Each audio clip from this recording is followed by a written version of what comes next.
On the morning of December the 22nd, 1979, undercover detective Nicky Grillo reached the 27th floor of the New York Hilton Hotel.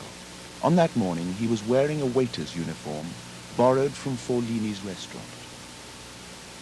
He entered this room, number 2738. Inside was Detective Sergeant Merv Woike. I was here that day with Sergeant Rosenzweig and 6 detectives. We brought all the equipment we thought we would need for that day, which included 4 shotguns. We also had, of those detectives, 2 of them were technical electronic surveillance detectives. They had been recording all the conversations that had taken place for the past 3 days in the adjoining room. You put the liquid into the cooling system. You put it dead right into the top of the radiator. The car went about 40 foot in the air. In the next door suite were 4 men. 2 of them were undercover detectives for the New York City Police, Jose Rad and Jimmy Rodriguez. On the day of the arrest, we were all sitting in this room here. I was sitting right in this chair here, and Detective Jose Rad was sitting on the corner right there, and the 2 suspects were sitting at the end of the sofa. It was necessary that I receive a contract from them and that I give them $56,000, which I had in that drawer of that desk right there.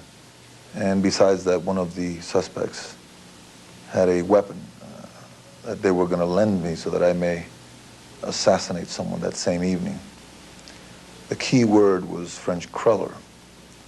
And after I had given them the money and they gave me the contract and I received the gun, I came over to the telephone and I dialed 5, which is a blank line. I then ordered coffee, donuts, and a French cruller.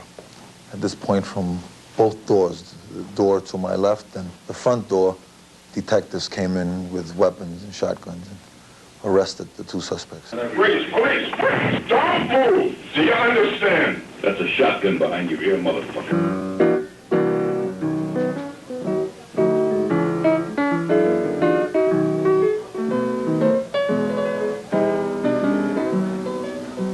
Unbeknown to the management and any of the hotel guests, the 2 suspects were led in handcuffs across the foyer.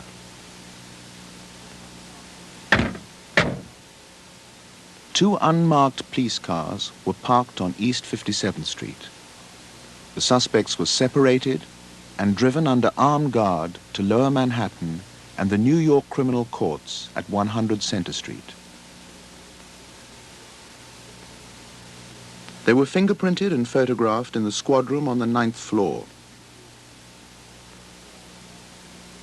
In New York police records, they are described as Terpil, Frank Edward, nickname Nunn, date of birth November the 2nd, 1939, place of birth Brooklyn, New York, height 5'11", weight 215 pounds, hair brown, race white, and Corcola, George Gregory, nickname Gary, date of birth February the 9th, 1941, place of birth Detroit, Michigan, height 5'11", weight 175 pounds, hair blonde, race white. Shortly before midnight on December the 22nd, Frank Terpil and Gary Corcola were taken from their cells on the ground floor of the New York criminal courts and arraigned before Judge Haft. Bail was opposed by Assistant District Attorney Matthew Crossan. I opposed bail because we found during our investigation that Frank Terpil and George Gregory Corcola were major suppliers of weapons and assassination devices to terrorists and terrorist groups all around the world. During the course of our investigation, we obtained irrefutable evidence that they had supplied and attempted to supply to our undercover detectives who were posing as Latin American terrorists a variety of weapons, including 10,000 British machine guns, a silenced sniper rifle, a silenced semi-automatic pistol, poisons, liquid explosives, explosive briefcases, and other devices of a similar nature. In court, the Honorable James Leff rejected Matthew Crossan's arguments. On the 5th of January 1980, Frank Terpil and George Gregory Corcola were released on bail after each had forfeited $100,000 surety. 4 months later, Frank Terpil was arrested a second time and committed to the federal penitentiary in Washington, D.C. Terpil and a man called Edwin P. Wilson were indicted by the federal authorities in Washington on charges including acting as an agent for a foreign power, to wit, Libya, transportation of explosives in foreign commerce, conspiracy to commit murder. In Washington, a judge once more rejected the prosecutor's appeal and granted bail to Frank Terpil. With serious charges against him in New York and now in Washington, Terpil was free again. On September the 5th, 1980, Frank Terpil and George Gregory Corcola, his co-defendant in New York, slipped out of the country for an undisclosed destination in the Middle East. Corcola was confident enough to travel on his own passport. The New York trial proceeded without them. The prosecution case was based on evidence obtained in a massive undercover operation. Detectives Rodriguez and Rod had originally followed a tip-off from a man who was involved with the suspects in an illegal arms deal. The two Spanish-speaking detectives were simply substituted for South American buyers that Terpil and Corcola were expecting. On the 15th of November 1979, the case started. Jose was to portray the big boss. We used the name Patron to identify him. I was the person who would actually do the talking for Jose, since he would be playing the character of a person who didn't speak any English at all. And I would not only translate, but since I have some knowledge of weapons, my own background and my police experience, I would also be the weapons expert. After we met Gary Corcola the first time. He started to explain to us what weapons were available. He inquired whether we were an army or a terrorist group. I made it quite clear that we were a terrorist group. And then we started discussing weapons that would be utilized in a terrorist-type organization. The first thing that Corcola sold to the undercover detectives was this silenced .22 caliber assassination pistol. The entire silver part of the barrel is a silencer. They were offering this particular weapon to our undercovers as an example of the type and quality of silencer that they could provide in quantities of up to 10,000 lots. The second weapon that Corcola and Terpil sold to the undercover detectives was this .22 caliber silenced sniper rifle, which they specially manufacture. The entire barrel of this weapon is a silencer from just below the sight where I'm pointing to the end. This is fitted with an aim point electronic sight. This allows the person who is firing the weapon to keep both eyes open, watching the target at which he's shooting. This weapon and the Ruger that I just showed you were each sold for $1,500. Also at the second meeting, Mr. Corcola sold to the undercover detectives for $800 this bottle of strychnine poison. He said has the capacity to kill 25 people. It is so powerful that individuals poisoned by strychnine have been known to die in a convulsion so strong that only the top of their head and their heel is touching the ground at the time of death. The body is arched completely off the ground. The suspects apparently offered their clients a veritable arsenal of terrorist weaponry. This is Corcola's demonstration model exploding briefcase. Terpil's forte was special purpose weaponry, including a pen that fires a poison dart through a Teflon barrel, which Terpil particularly recommended for assassinations in aeroplanes. He described the manner in which you would do it, that being that you would walk down the aisle of the plane next to the person you intended to assassinate. And as you came next to him, fire the poison dart right behind his ear, striking either the carotid artery or the jugular vein. and then go back to your seat and sit down. The second special purpose weapon combines a cigarette lighter and a pen which fires a .22 caliber bullet. The pen acts as a barrel, the bullet and cocking mechanism are in the lighter. But perhaps the most lethal product in Terpil's arsenal was binary liquid explosive. And these are the bottles given by Terpil to the undercover detective. Each of the parts is relatively stable when separate, but when mixed together, forms a liquid that is an explosive 3 to 4 times as powerful as ordinary dynamite. He described one particular occasion in which he drained the radiator of an automobile and filled it with binary explosive. His eyes would light up as he described how you fill up the whole radiator. And then you just need a detonator and you watch the car go up in the air and little bits were the only thing left over. He also described blowing up the lobby of a hotel in the Middle East by pouring binary liquid explosive in the earth in a potted plant in the lobby. He says, "Oh, it's great, Jimmy, it's great." He says, "You take a flower pot. We did this in the Middle East. And you put the one part liquid, and then you wait a week, and you put the second part. And then the third time you come over and you put the detonant. The whole hotel went up in the air." And when he described these things, he very excited about it. And he kept apologizing that he didn't have a camera to film it. He says, I couldn't film it, but it was great to see. I stood on the corner and watched it. At that point, I realized I was dealing with a maniac. Rodriguez was also dealing with a man who had powerful contacts. The prosecution case rested heavily on 34 hours of bug conversation.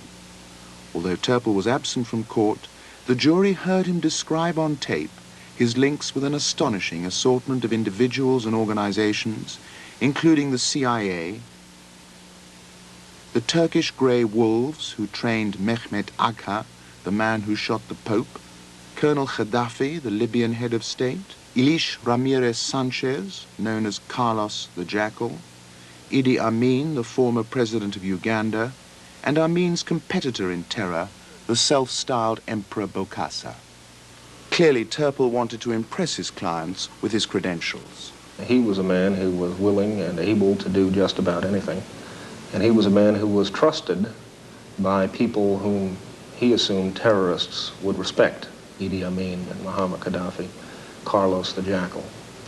He has been described to me by people who knew him and saw his actions in Uganda as the man who would occasionally put steel into the spine of Idi Amin when Idi Amin himself was waffling about doing something. I've dealt with numerous gun runners and gun merchants, and I can honestly say that he's about the biggest one I've dealt with. His connections, his past escapades, his experiences, and in general, his whole background is incredible. I don't think I'll ever meet someone like Frank Terpil again. I think I've reached my peak with Frank Terpil. The jury was impressed by the prosecution's case, and on May the 15th, 1981, Terpil and Korkala were found guilty in absentia on all 11 charges in the New York indictment. Acting Justice Thomas B. Galligan recommended that neither of the two men should be released from prison 1 minute earlier than 53 years, the maximum that the law allows. In court he said, quote, "These men trade in death and destruction. That is their business. They have no allegiance to any flag. They prosper in a world at war. Wherever terrorism and torture are, they are."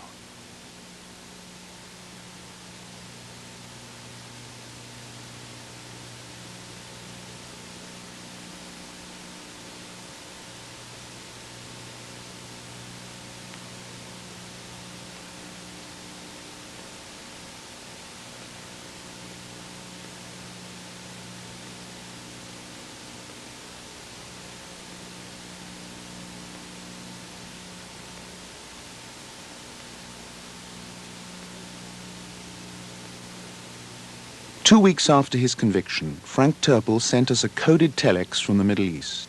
He wanted to present, quote, the defense side of his case via TV and cine media, end quote. We were invited to a penthouse apartment in the Hamra district of Beirut to meet Frank Terpil and his permanent companion, Ruth Boyd. The man who has been described in court as a mastermind of international terrorism and the key contributor to Amin's death machine told us about his work for the Ugandan dictator. He needed some technical assistance in basically for their intelligence network. They needed technical capabilities that they didn't have before. And that's not using technical sledgehammers. I'm talking about electronic equipment and things like that, which would be basically the same thing that we did in Iran for telephone taps and things like that. Surveillance equipment? Basically surveillance equipment, yeah. Sophisticated surveillance equipment. Matthew Crossan, the New York prosecutor, is alleged that you supplied interrogation equipment and torture equipment to Uganda. Well, what is torture equipment? I could take a pair of pliers and make it very unpleasant for anybody. The Chinese used slow water drip treatment, so therefore I do not feel that all water exports should be controlled by license. Matthew Crossan describes implements to apply electric shock to various parts of the body.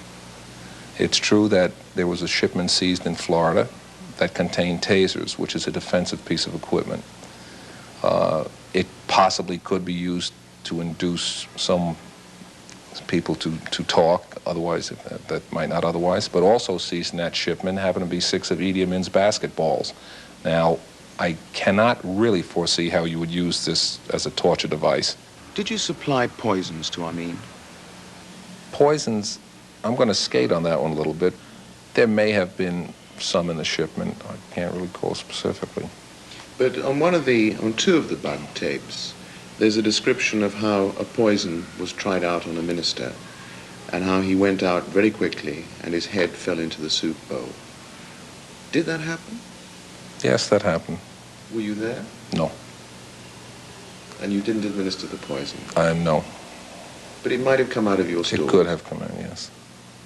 You seem to make a complete separation between what you supply and what it might be used for. Do you ever stop to think of the consequences of this stuff on human beings? If I really thought about the consequences all the time, I certainly wouldn't have been in the business if that's what... So you have to blank it off?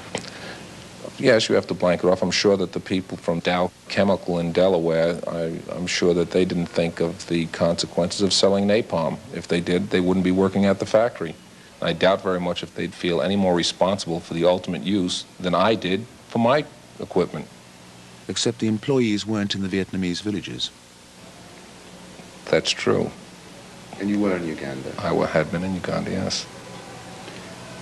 To be precise, Terpil was here, at the headquarters of the State Research Bureau, 5 miles from the Ugandan capital.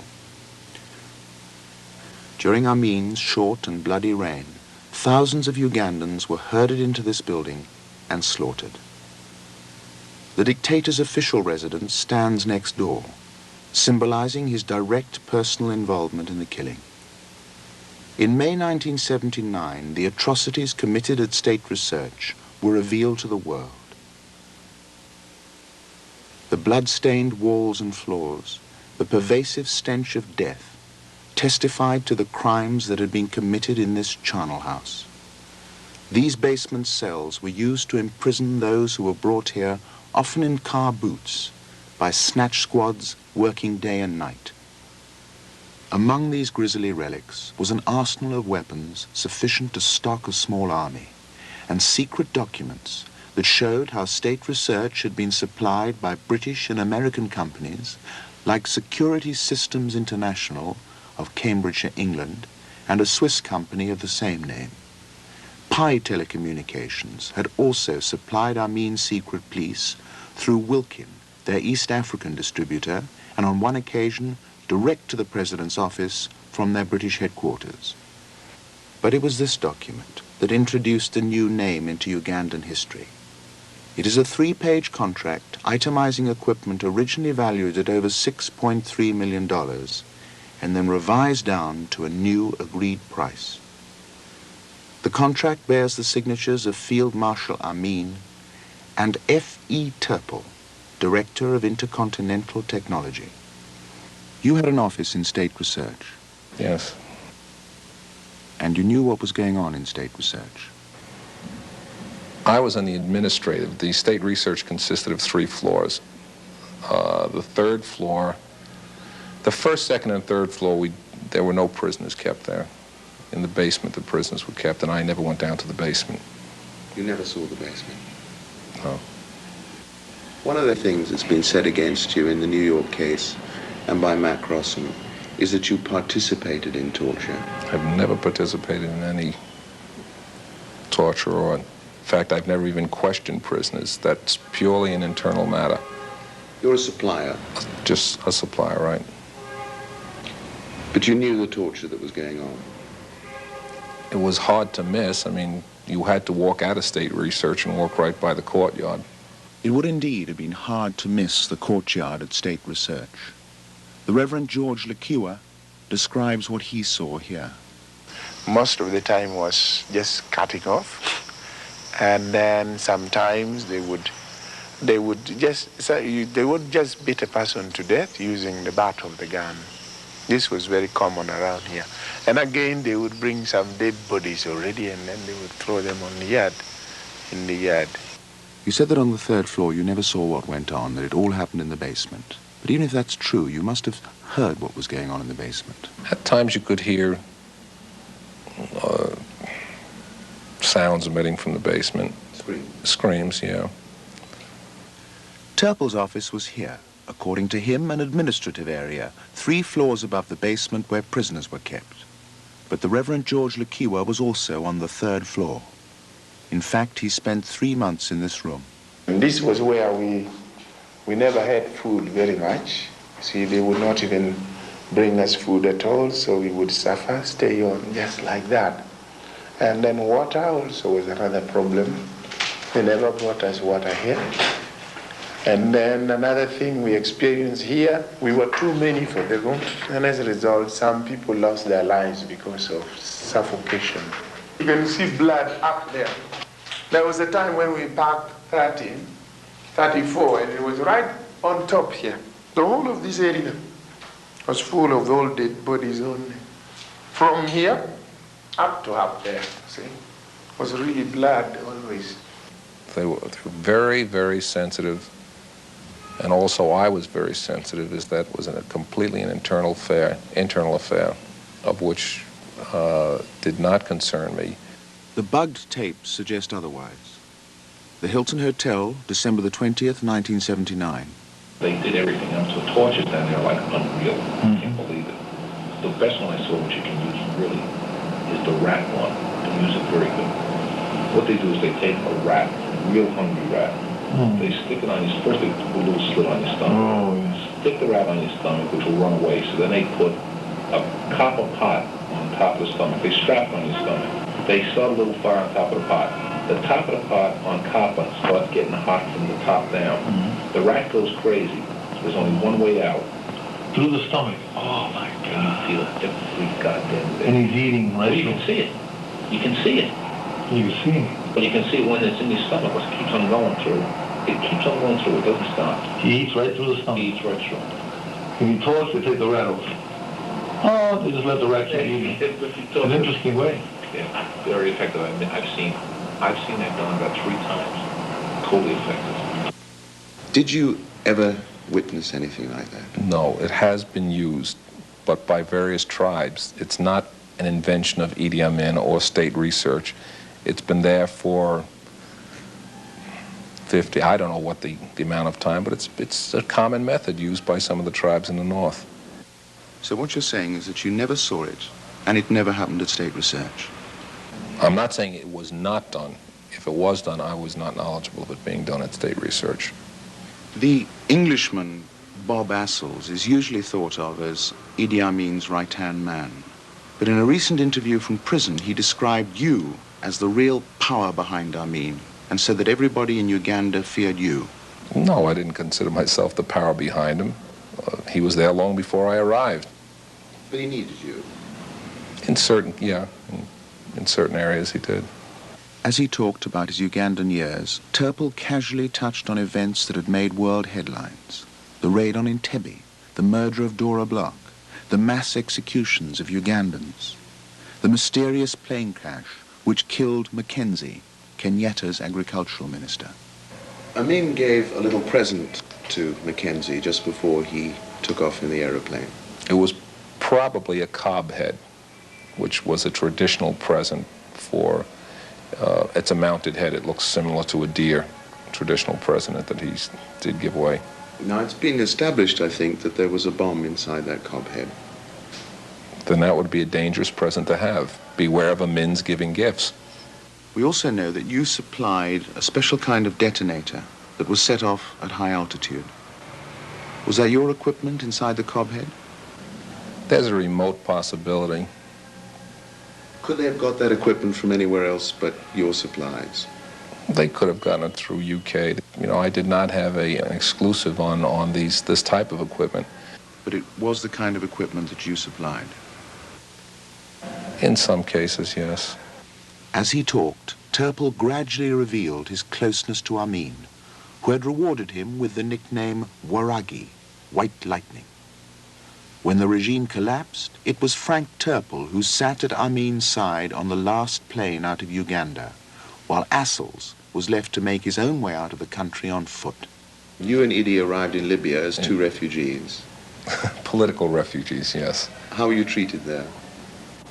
Not with, at that time, there was a lot of confusion. There was no open hostility at that time. And we heard about Amin's short exile in Libya and the breakdown of his relationship with Gaddafi after Amin had described the Libyan soldiers who had been sent to support him as women. Finally realized that he was under house arrest. How the Saudi Arabians then gave Amin sanctuary and, according to Terpil, the finance to stage a comeback, a threat that still hangs over Uganda. Yes, no doubt in my mind he's planned to make a comeback. Yes, there's approximately 40,000 troops that were loyal to his cause in a neighboring country, and I think have been fairly well trained by now. Would you be prepared to help him? I would assist him in the same way I assisted him before, sure. The two exiles have kept in close touch. In the summer of 1980, they tried to negotiate with Khomeini for the release of the American hostages. Terpil gave us tapes of his telephone calls to Jeddah, where invasion plans, code word football match, give both men a chance to indulge their humor. Excellency, this is Waragi. Ah, very good. I telephoned you one day, but I couldn't get you. Yeah? I decided just to be now a religious man. But they want you back. Now what? We are preparing for everything possible very soon. Very good. We might invite you for the football match. I will be there because we have to start the basketball team again. We wanted a basketball between California and Washington. Very good. You see, now we can invite Nixon this time because he still doesn't have a job. As we talked, Terpil became more and more nostalgic for the old days with Idi. It was as though state research had never existed and Uganda was just comic opera.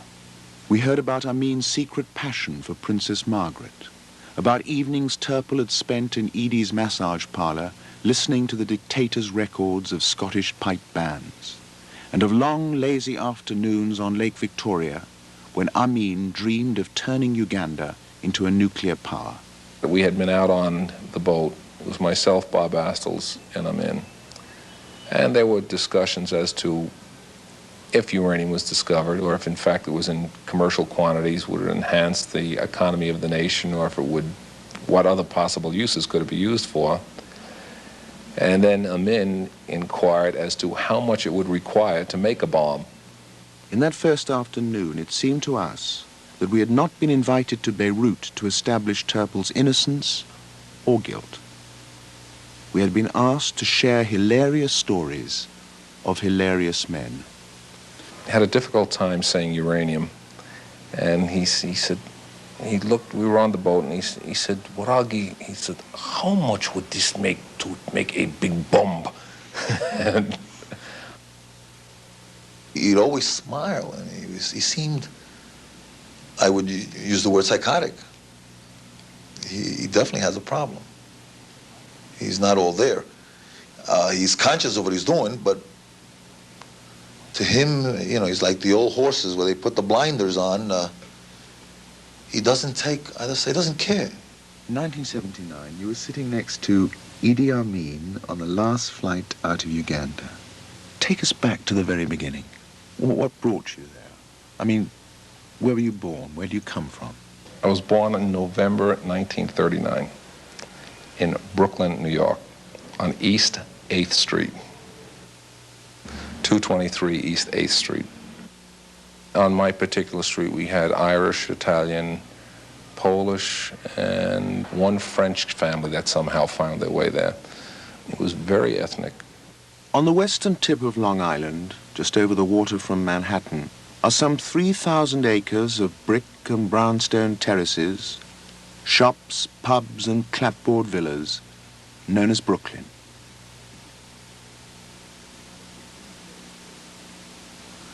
We came here in search of clues, hoping to learn what forces had shaped Frank Terpil, had created, in Matthew Crosson's words, a unique and dangerous man. Instead, we met Viola Terpil. Nobody can tell me that Frank could possibly be guilty of all these things that they had in the paper. He's not. If he is, I would be the most shocked person in the world, because that's not him. Why do you think Frank has chosen the life he lives? Is it for money? I think it's the excitement. I think it's certainly not money. Definitely not money, because, like I say, Frank would give anybody anything if he had it, you know. Do you think Frank enjoys being different from the people of Brooklyn, the kind of people he was with? Oh, yes, I'm sure he does. I'm sure he does. I don't know what, you know, I never did talk to him and ask him what his impression of Brooklyn was. The people of Brooklyn normally, and this is only the people that I know, they've got a very narrow scope of life. Quite honestly, they are kind of like the Archie Bunkers depicted on TV.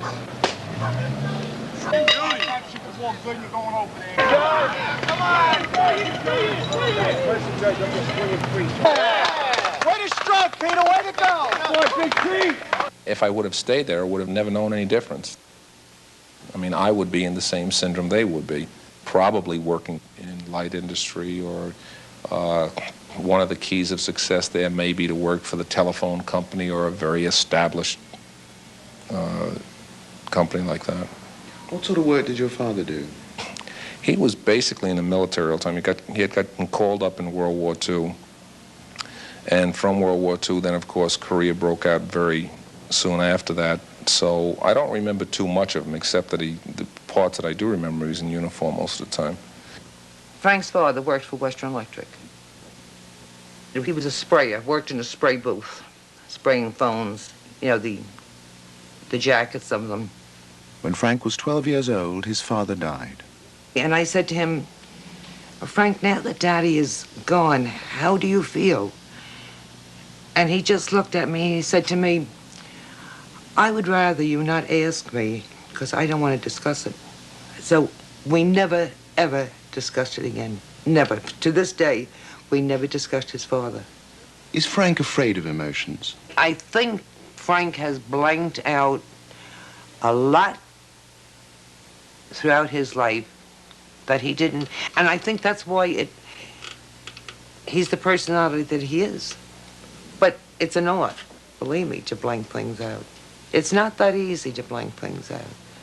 And Frank has developed that art. Oh, I'm glad. I'm glad. I think it's wonderful. I think it's wonderful.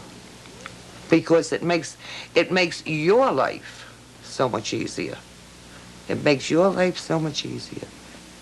At the age of 12, Frank was the only male in an all-female household. Adele was 5 at the time. I'm proud of him as a brother. It was an injustice, I think, that was done to him.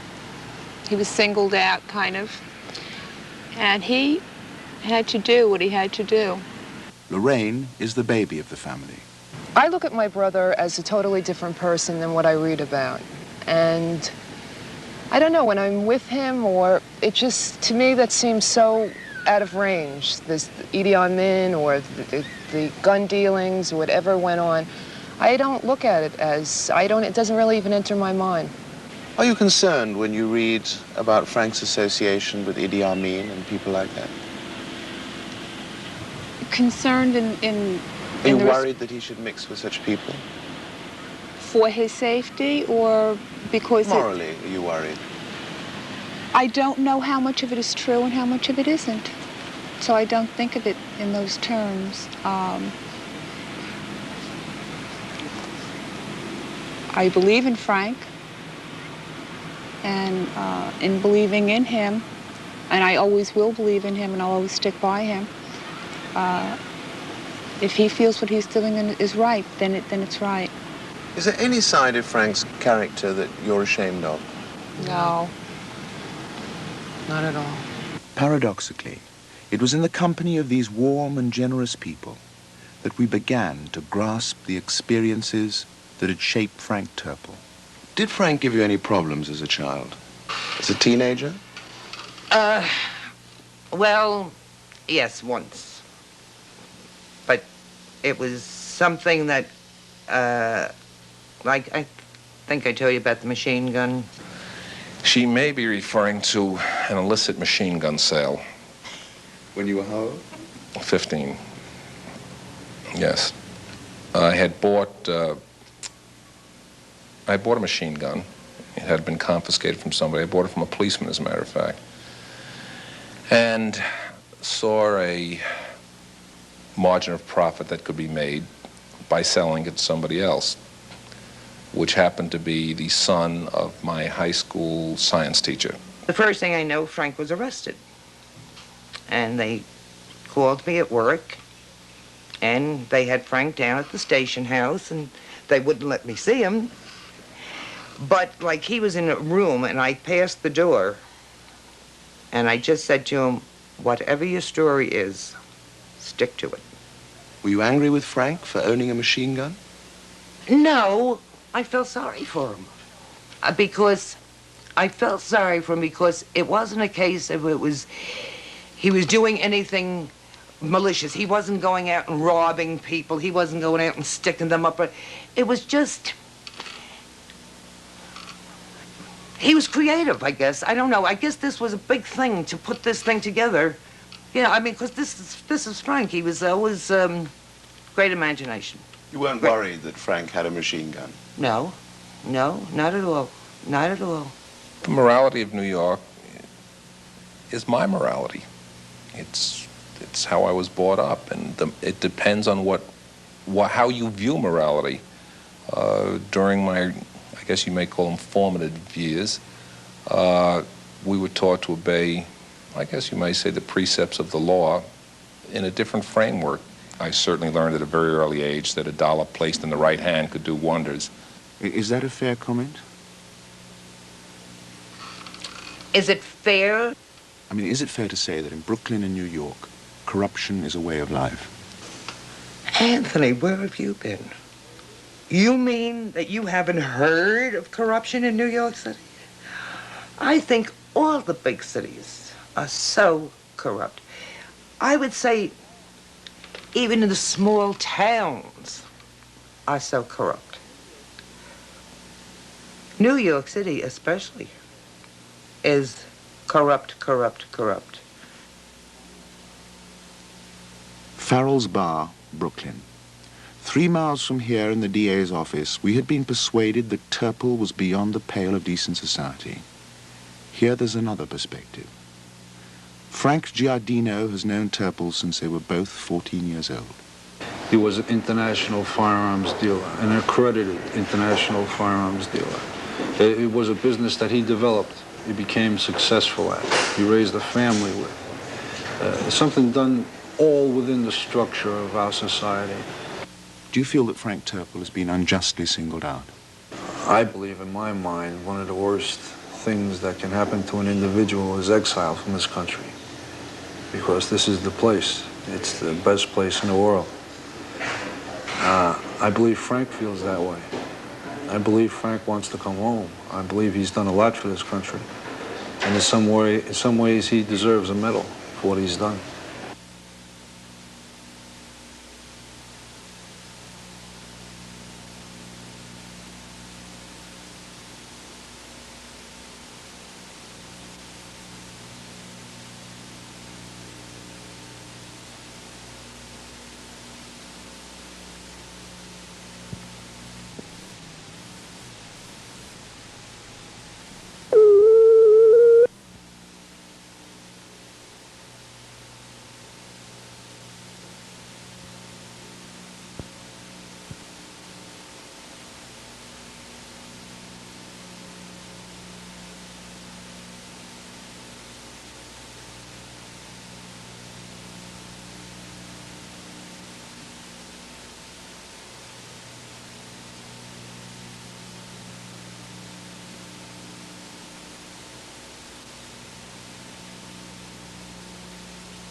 In 1958, when he was 19, Frank Terpil found a way out of Brooklyn by joining the army. 7 years later, he was recruited by the CIA and trained for the Technical Services Division, the Dirty Tricks Brigade. Brooklyn morality, and a great deal more, was now official. Some of their operations, without compromising situations that had actually occurred, literally went from the evaluation of mind-distorting materials such as LSD, which I had not been involved in, it's a different section, through bugging, which of course everybody is aware of, technical surveillance, that's called, through assassinations. Terpil traveled the world in the service of the CIA. In 1970, when he was just 31, he was posted to New Delhi. He'd already come a long way from Brooklyn. I lived with the Raj atmosphere and mentality. Lived very well. I lived in a lodge house in West End Colony with the normal amount of servants, which were from 13 to 15. Had a large car and Cadillac. Was it possible to get all those things on your salary? No, one had to supplement his income a wee bit. How did you supplement your income? I would collect foreign currencies from various individuals, groups, take the foreign currencies to Afghanistan, which had a very large banking center there, reconvert the foreign currencies into Indian rupees, which had a very high exchange value, bring the Indian rupees back to New Delhi, reconvert them back to foreign currency, and it was a never-ending circle. According to Terpil, his career was cut short in 1971 when he was stranded in Afghanistan with his black market money by the unexpected outbreak of the Indian-Pakistan War. He was sent back to CIA headquarters in Langley, Virginia, where, apparently, they have a particular punishment for renegade agents. They have a euphemism there of walking the halls. You're not given a desk, you don't have an assignment, and consequently you usually wind up going to the cafeteria every day, in which you see other people in this position. So you form a little cafeteria club or walk the halls club or whatever you call it. So you have no office, you just have the corridor, the halls. And my chair in the cafeteria. And your chair in the cafeteria. What happened next? I resigned. And I believe that was in July, or I'm not too sure when it was, July of '72. He was 35 years old or so. He'd been trained in various areas, but he couldn't say about what. And so he was basically unemployable. And I think a lot of people, probably thousands of people who've left the intelligence services, have found themselves in that position. Jim Hogan was our link to Frank Terpil. When researching his book Spooks on freelance agents and mercenaries, he entered the world of CIA retirees like Terpil. It's the CIA's business, dirty tricks in the public interest, and for patriotic reasons, obviously. And Frank Terpil's sin is that he took those dirty tricks, went into private business, and the goal was profit rather than patriotism. So you took the skills you'd learned in the CIA and went freelance? That's basically, yes, that's not basically, that's exactly what I did. I went freelance. That is the official story. Marty Kaiser is known as the Michelangelo of the bugging business. In his workshop just outside Baltimore, we were given another version of Terpil's resignation from the CIA. Kaiser is a master craftsman who enjoys a reputation for uncompromising honesty. In 1975, he blew the whistle on corrupt middlemen who were costing the FBI millions of dollars in markups on equipment. He has never worked for the government since. But in the previous year, he was the star supplier. In mid-1974, I received a contract from the CIA to provide equipment to Egyptian intelligence. But what startled me is that this thing was supposedly hush-hush. And Mr. Terpil came in, and he knew the exact dollar volume of the contract, the quantity of each and every item. Shortly after that, he came back to me asking if I would make certain modifications to certain of the products. And I told him that, well, I didn't tell him anything. I just didn't do it because I was bound by contract to provide certain items.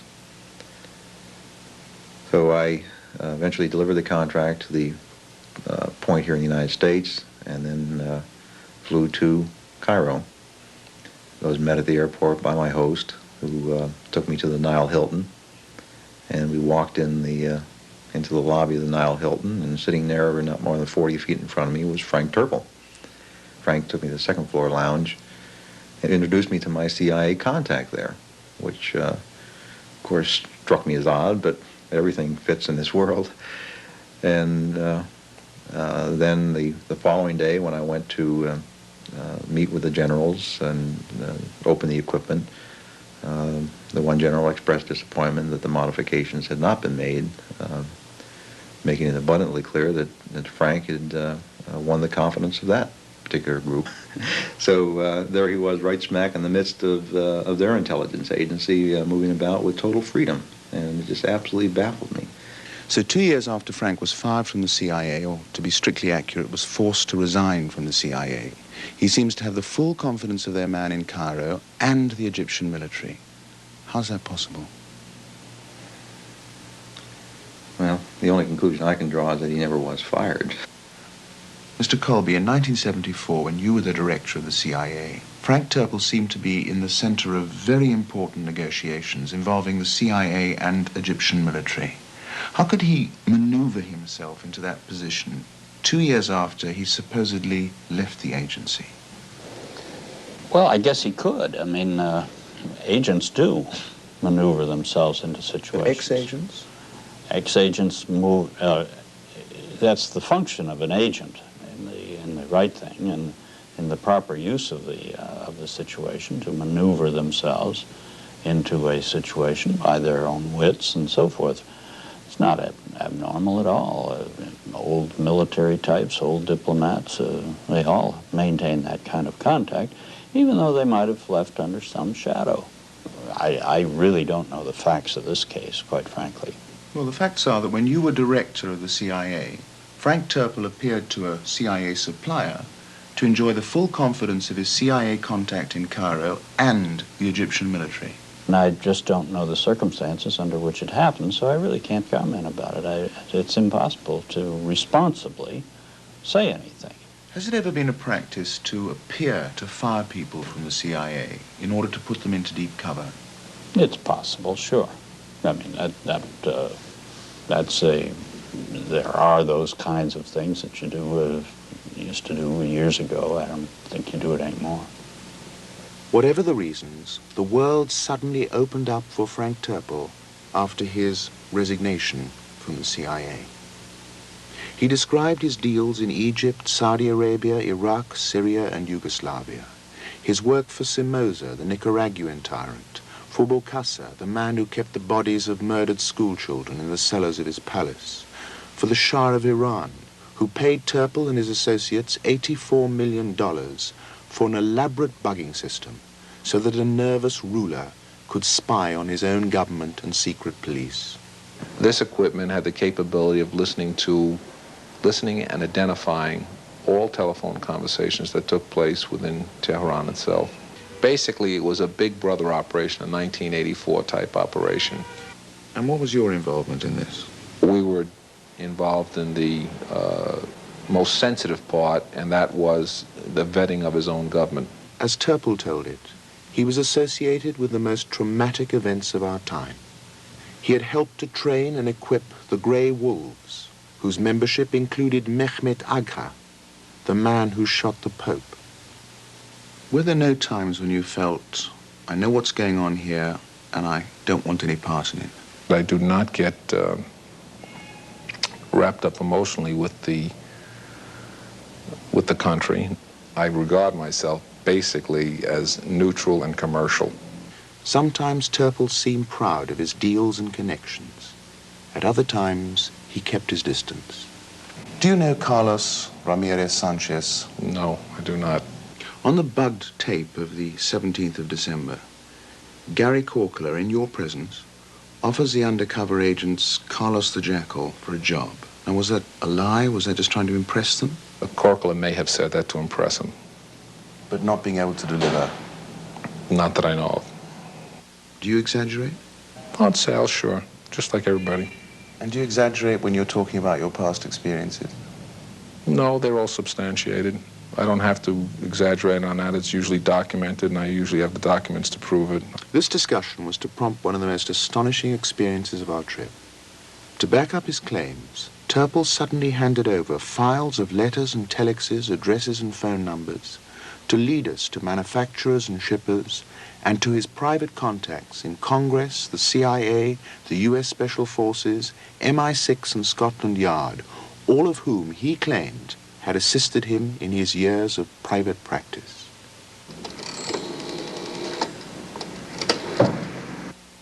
Our team telephoned unlisted numbers, visited homes and offices, but none of Terpil's contacts would have anything to do with the film. Occasionally we were crudely threatened.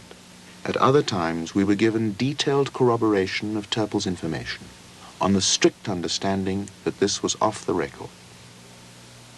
As soon as we presented our evidence, nobody denied knowledge of Frank Terpil. Broadcasting rules prevent us from recording an interview without the consent of the subject, and the ring of silence might have held had it not been for the 2 court cases against Frank Terpil, which had flushed some of his associates into the open, people who were prepared to corroborate Terpil's claims and appear on film. This man, Kevin Mulcahy, formerly of the CIA, turned state's evidence in a case that is still reverberating throughout Washington. In June 1976, Mulcahy became a partner in Intercontinental Technology, a company with headquarters here at 1612 K Street, Washington. The other 2 partners in ITI were Frank Terpil and a man called Ed Wilson, who impressed Mulcahy with his contacts in official Washington. Socially, Ed and I met a number of retired individuals from the Central Intelligence Agency, as well as people that were currently employed by the Central Intelligence Agency. We, on more than 3 occasions, we had visited Capitol Hill and met the legislative and administrative assistants to a number of congressmen and senators. Wilson had served in the CIA and Naval Intelligence. He also owned a 1,500-acre estate in Virginia and was close to men like Strom Thurmond, the ultra-right-wing Republican senator, and Theodore Shackley, then deputy director of the CIA. The question is, why did a man with these connections form a company with Frank Terpil to join the Russians, the East Germans, and the Bulgarians as suppliers to one of the most radical leaders in the Arab world? And how were Wilson and Terpil contracted to export tons of explosives, hundreds of classified night vision devices, and 500,000 detonators out of the United States for delivery to America's supposed arch enemy, Muammar Gaddafi.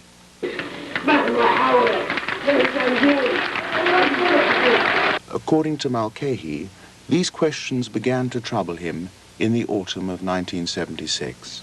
I didn't know whether or not it was a CIA operation, whether it was a legitimate business deal. I just didn't know what the hell was going on. At what stage did you report your worries to senior people in the CIA? In September of 1976, I told the FBI and I told the Central Intelligence Agency in gross and dramatic detail.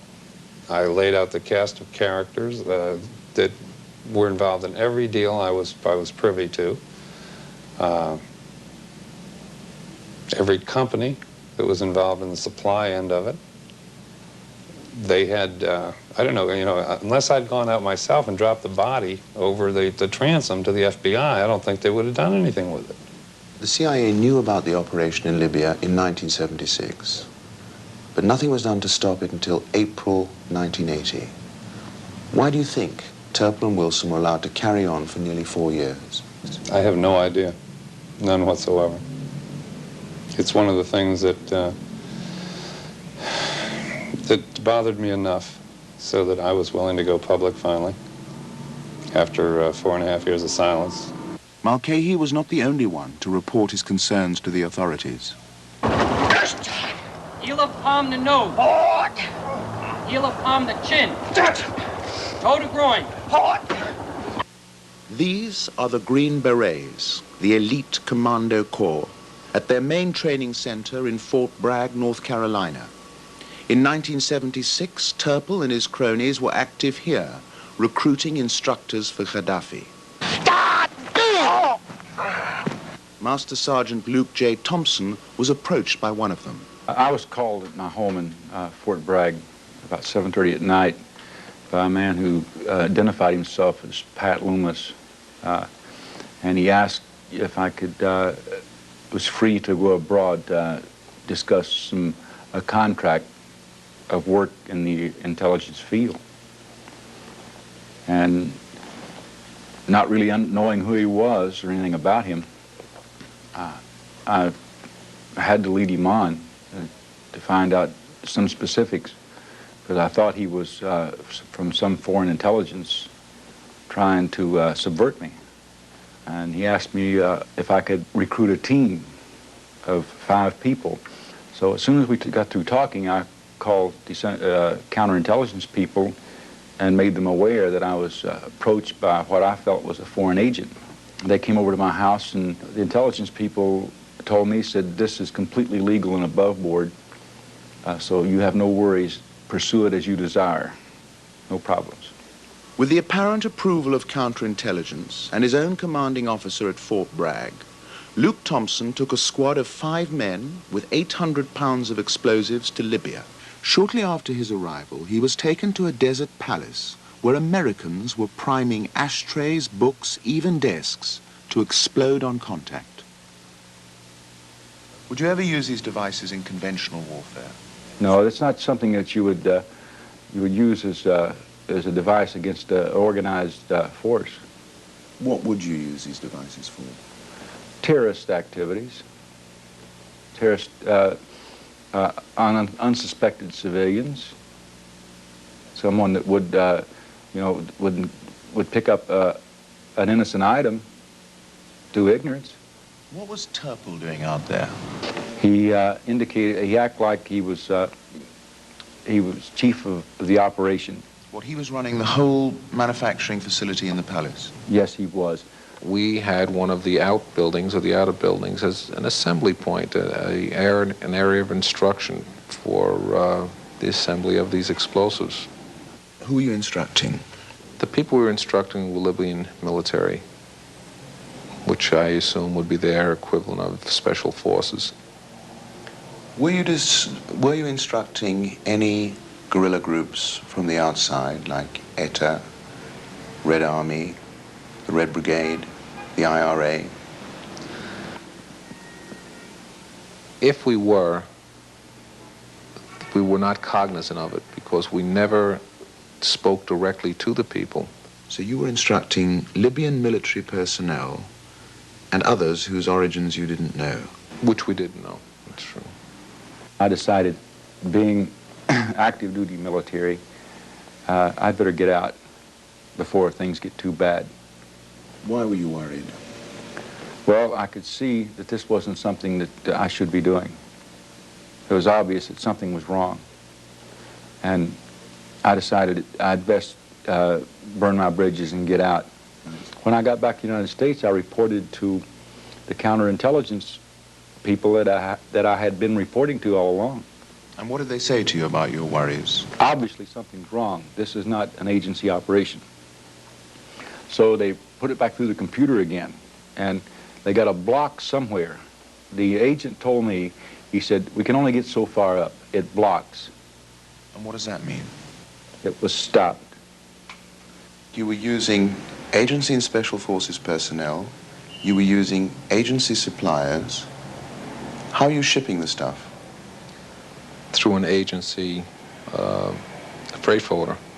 The latest CIA study describes Gaddafi as, quote, the most prominent state sponsor and participant in international terrorism, end quote. Isn't there some irony that you were using CIA suppliers, shippers, in some cases CIA personnel, to work for Gaddafi? Gaddafi does not have the capability nor the facility to manufacture weapons at all. So we had to get them from leading powers. How they were gotten from leading powers, in most cases, the leading powers were cognizant of it. If they denied they were not cognizant of this thing, then where is their intelligence service? Well, here we come to the central issue. We have the names of 43 people, American manufacturers, past and present members of the Special Forces, the CIA, who collaborated with you and Ed Wilson on the Libyan operation. Why was it permitted?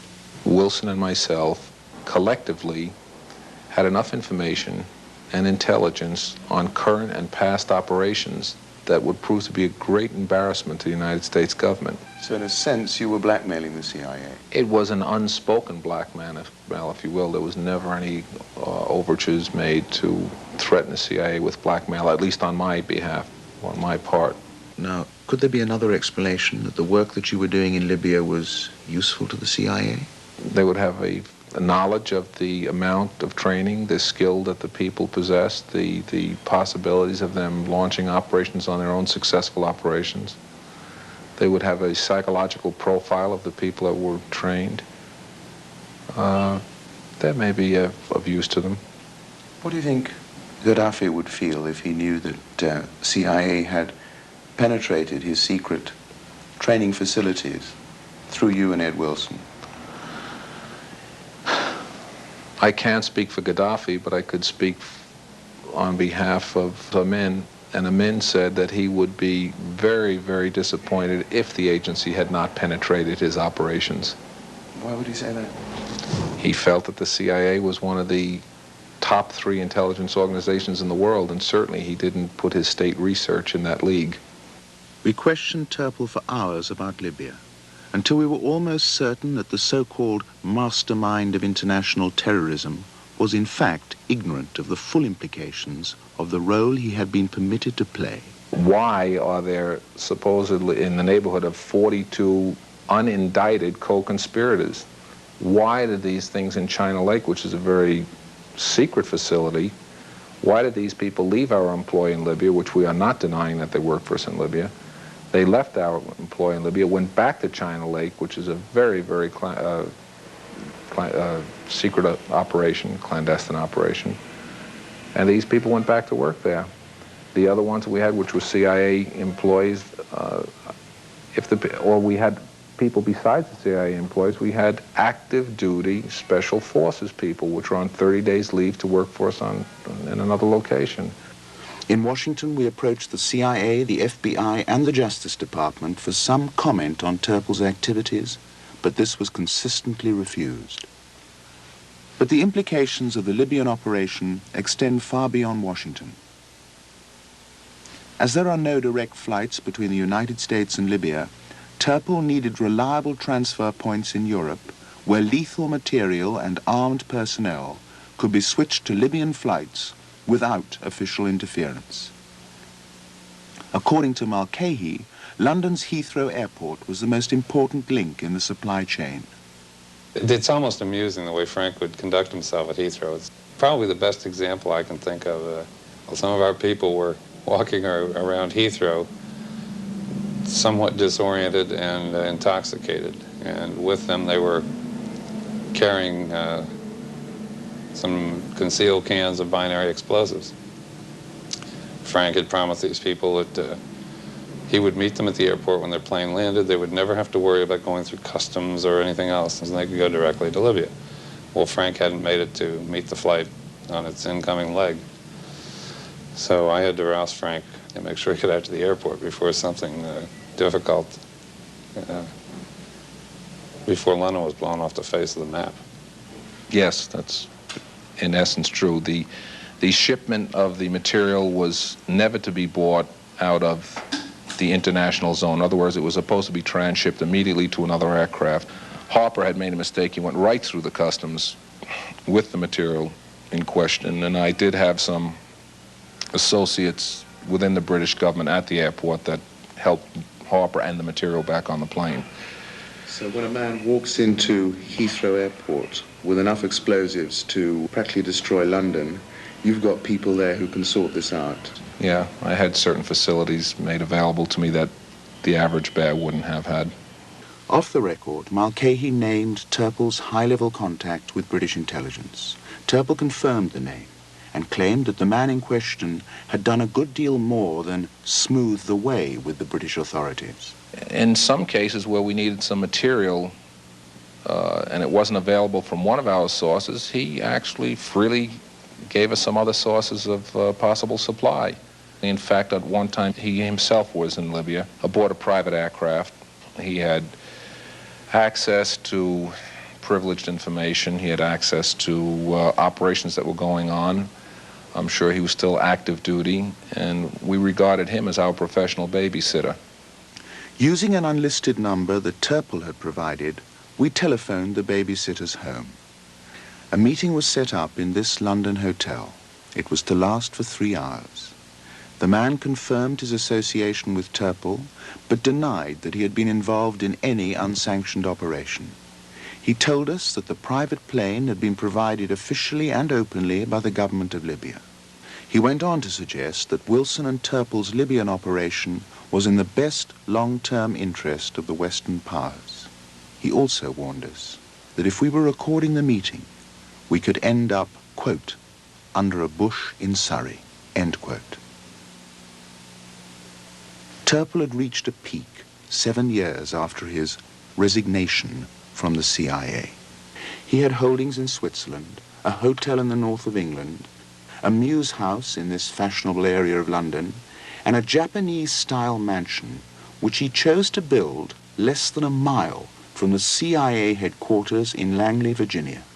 In December 1979, Terpil seemed unassailable when the New York City police unslung their guns and toppled an empire built on sales to Gaddafi, Bokassa, Amin, and the Shah of Iran. Put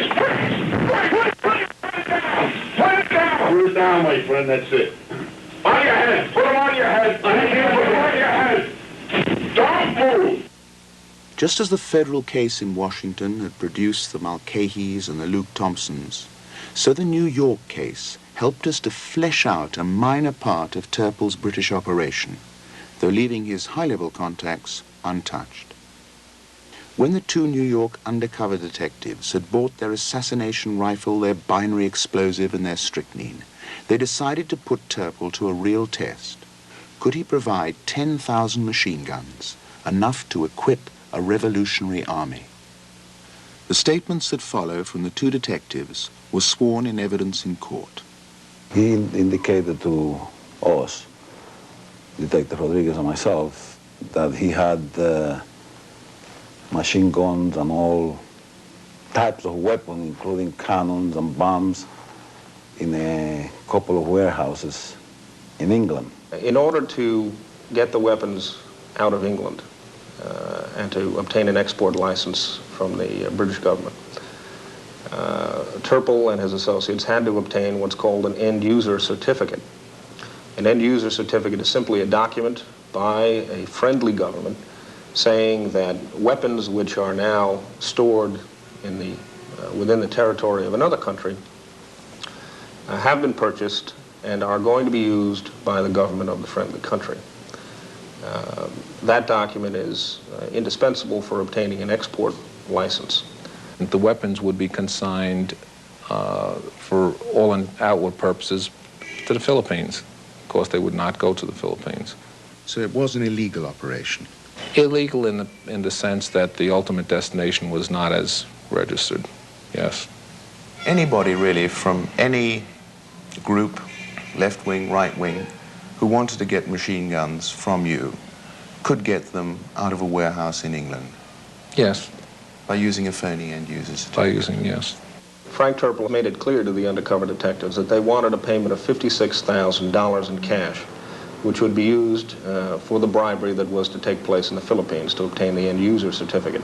Now, this payment of $56,000 for the phony end-user certificate, I mean, how could you be sure that somebody in an official position in England didn't contact the government of the Philippines to inquire whether the weapons were actually going to them?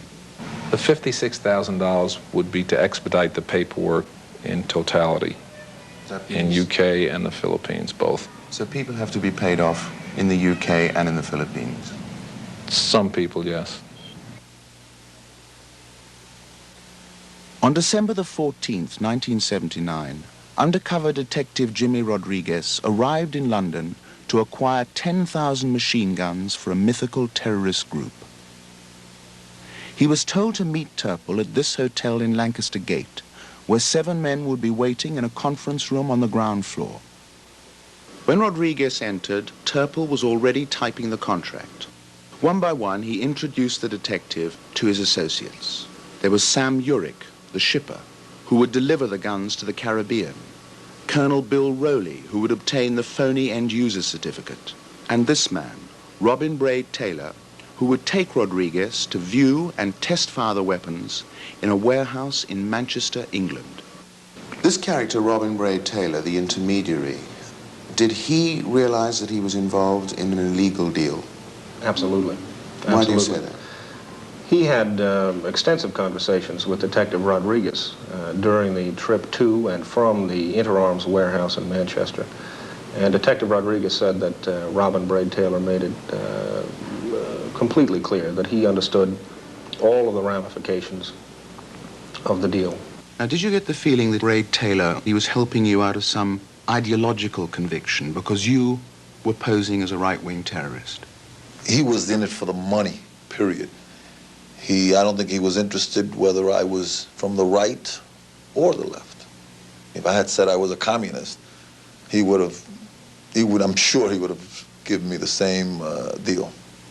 Rodriguez made it clear that your middleman didn't care at all whether the guns went to gentlemen of the far left, the far right, where they went to, as long as they were paid for. Totally unethical. As you were talking to Braid Taylor, did you begin to get the feeling that England was one of those places that was easy for terrorists to obtain weapons? I mean, much easier than, say, the United States? Oh, definitely. I would say UK is much easier. That's why they picked it. That's why they lived there. That's why they kept the home there. Because it was an easy port. 2 years after Rodriguez was taken to view the guns in Manchester, England, we recreated every stage of his journey. When we arrived in Manchester, red beard, an individual with a red beard was waiting behind the wheel of a station wagon. He was introduced to me by Robin as Hamilton. He drove us about 5 minutes, and then he pulled into an alley. At that point, I looked up, and there in these gigantic bold letters, I saw Interarms. And Christ, Interarms is a very big company. We went up to the 3rd floor, and there was a lot of weapons on the walls and machine guns on the floor. And Hamilton went up to a caged-in area, and behind this caged-in area was what he stated was 12,500 submachine guns, British 9mm Mark IIs and Mark IIIs. Hamilton says, we'll go down to the range and we'll test fire these weapons.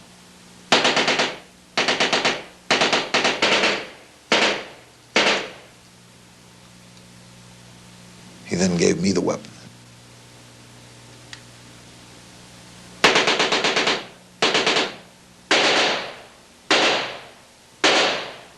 I told him I was pleased and that as far as I was concerned, we had a deal. Hamilton, like I said, was in a hurry, so he scooted us right out. And we're headed back toward the train station. At this point, Hamilton did a strange thing. He turned back at me. I was sitting in the back seat. And then he said, "Are you from the Philippines?" And I said, "No, of course I'm from the States." At this point, I looked over at Robin and said, "Robin, I hope, you know, he understands that this is going to the Caribbean and not the Philippines." Hamilton didn't answer or say anything. He looked over at Robin with a stare. Robin looked back at me and made us, with his finger up to his mouth, telling me to shut up. That is an absolute lie, and you may be very, very, very sure of that. Why do you think that Rodriguez, who's a senior detective in the New York City Police, why do you think he should lie under oath? I can only assume that his memory failed him on that particular occasion. He's a businessman. He manages the place. And I produce an export license and say that these weapons are going to wherever they are. He releases them. Did he know your story was untrue? I'm sure, but it's not his business at this point. The British government is where I think the loophole lies. Because if they could supply an export license on an end-user certificate for the Philippines without checking with the Philippines and making sure that these weapons were in fact going there, they're at fault. Let's talk about the loopholes in the British government. What did Braid Taylor say about his contacts? Robin mentioned to me that he had contacts in the higher ups of the UK and that there would be no problems as far as the end-user certificate. He also Did he name any of his contacts? Pardon me? Did he name any? No, he mentioned Colonel Warren.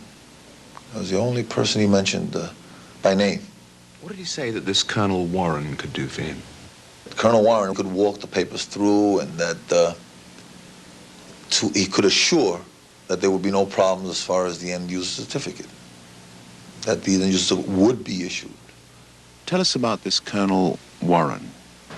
He's obviously retired colonel, not a active duty colonel that had been involved in several arms deals of a fairly good size. He had worked in conjunction with other companies besides Interarms and was well known throughout the military and civilian circuits.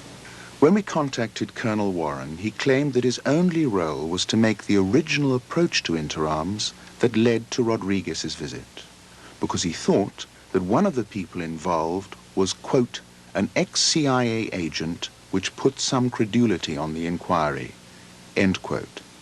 When our leaders talk about a terrorist, they usually want us to think of the man who commits the act of violence. But you're talking about something much more frightening. Boardroom terrorists. It's very scary. I've been involved around terrorists for a long time, and most terrorists, small terrorists, urban guerrilla warfare terrorists, have to scrounge around, you know, for a weapon here and there. Imagine if they had this contact. In this instance, no weapons traveled anywhere. When Detective Rodriguez handed over $56,000 in exchange for Terpil's contract promising delivery of the guns, the deal was suddenly interrupted. A conspiracy was proved in court, and on that count alone, Terpil received 7 years of his 53-year sentence. In the end, the court cases against Frank Terpil raise more questions than they answer. Why was a man with serious charges against him released on bail twice? Why did he and Ed Wilson operate for years before the authorities moved against them? How did they slip out of the United States? We were informed through an official source, both Gary and myself, that in the event that we were being incarcerated again, in the likely event that we would, that we would probably not survive the first month. In fact, it was fairly well arranged that we would not survive the first month. I'm sorry, can I get that absolutely clear? Somebody in an official position. Somebody in an official position had gotten to Gary Corkla, and informed him that due to information that might possibly reveal about a political figure, that we would not survive 1 month. So you were told by people in authority to get out of the country? Yes. We were also told that there would be no official agency would stop us. In other words, there would be a blind eye turn, because I left the country right from Washington, D.C. You left from Washington, D.C.? Yes. And without any problems? No problems at all. Can you discuss the way you got out of the country? No. Finally, there was a question that had bothered us since our first day in Beirut. We shared it with a contact to military intelligence who'd known Frank Terpil. Why do you think he invited us to make this film? I would say that with this film, he's either reinforcing his act or he's trying to say he's had enough and he needs out. So we might be being used as well? Absolutely. I mean, I don't think that you can travel around the world like you have to make this film and not feel a little bit concerned about whether or not you're being used, as all of us do. You know, and where and how are we being used? See, we've had no impediments put in our way. Nobody's asked to see our material. We've been allowed to go in and out of countries. We've been allowed to meet Frank, who maintains a very high profile where he is. And nobody stopped us, and nobody's made anything difficult for us. Doesn't it make you nervous? We came to Beirut to confront the man who had put steel into the spine of Idi Amin, supplier to Gaddafi, Somoza, and the Shah of Iran. Terpil had been all these things, but on whose behalf? After following his trail for 7 months, we were more and more convinced that the most dangerous man in the world was but a medium-sized cog in the machinery of international intrigue and covert diplomacy, an indiscreet NCO, dismissed from the ranks by master tacticians whose games are too complex, too frightening to understand. In our final moments in Beirut, a global drama shrank to human proportions. Ruth, you didn't even know Frank when he was dealing with Amin and the others. What do you feel when he talks about these things? I don't know. The way I look at him, I just love him for being him. And I don't care about the past. And I'm just looking for the future. I trust him, and he's very compassionate, very loving, and very caring. And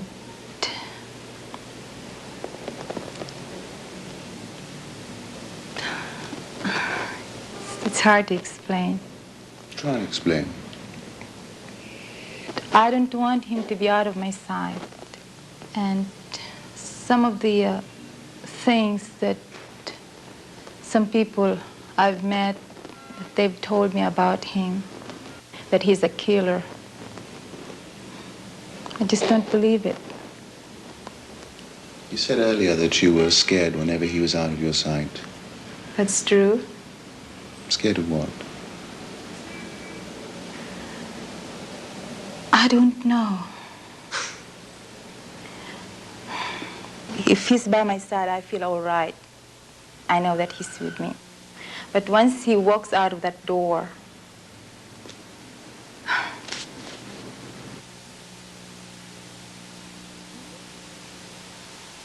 We left Frank Terpil in Beirut, still hawking lethal know-how to his diminishing clientele. Shortly afterwards, 2 intermediaries approached the White House and the Senate with an offer from Terpil to trade highly sensitive information on State Department, White House, and CIA officials for a reduction in sentence. A representative of Congress agreed to meet Terpil in the Middle East. While arrangements were underway, Terpil was summoned to a Beirut hotel by 3 members of Syrian intelligence. He left Ruth Boyd at 7 p.m. on Saturday, November the 7th. He has not been seen or heard of since.